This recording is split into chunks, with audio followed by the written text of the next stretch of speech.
division et va y militer pendant 9 longues années. Malheureusement, il descend en 1990, il retrouve l'échelon national en 1994, malheureusement pour une seule saison. C'est ce que je disais tout à l'heure au président, le souhait, je pense, des supporters et bien sûr des élus communaux, c'est que Mormont reste le plus longtemps possible à l'échelon national. Et le président m'a dit qu'il avait déjà fait le nécessaire. Donc, j'imagine que tout ça va bien aller. Et alors Mormont revient une nouvelle fois en promotion en 2002, et là, de nouveau, malheureusement, c'est un aller-retour. Je vais passer sur le championnat 2010-2011, parce que je suis sûr que le président se fera plaisir de vous en parler, tout à l'heure.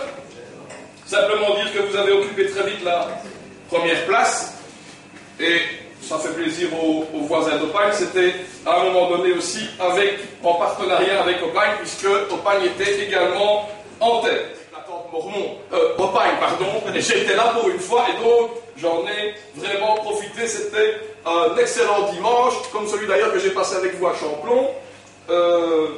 Ma femme m'a dit que je ne pourrais plus aller au football. Mais bon. Alors, on a eu chaud, puisqu'il a fallu attendre le dernier match pour que vous, enfin, vous saisissiez ce trophée tant attendu. Je ne reviendrai pas sur cette mémorable 93e minute, qui n'en finissait plus. Bourmès était au moins à sa 10e chope, et il devait se contenter de cette chope, parce qu'il disait ça ne va jamais arriver. Et le président lui faisait les 100 pas derrière le goal.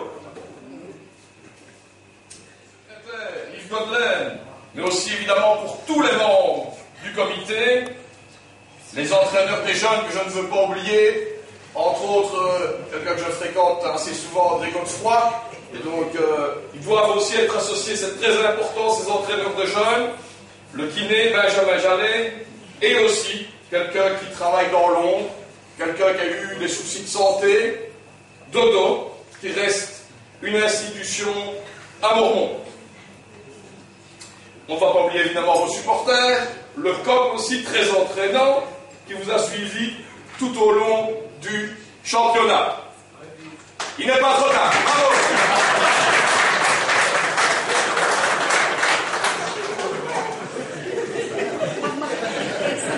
Il n'y a pas de souci, non problème. Bien.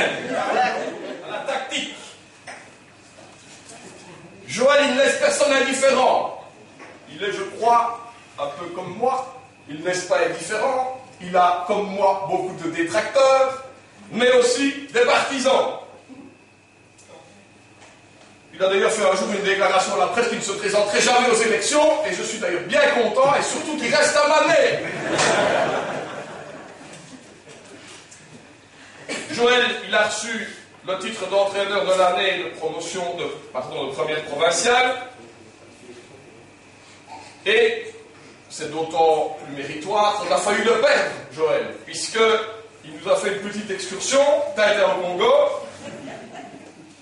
Il avait été approché par le FC Lupopo, club de Lubumbashi, qui paraît-il lui a fait une alléchante proposition. Joël ne m'a jamais cité de chiffres, donc tout à l'heure je serais content, je ne sais pas où il est, qu'il m'en cite, puisque ça semblait tellement alléchant. Peut-être que c'est mieux encore que d'être bourgmestre.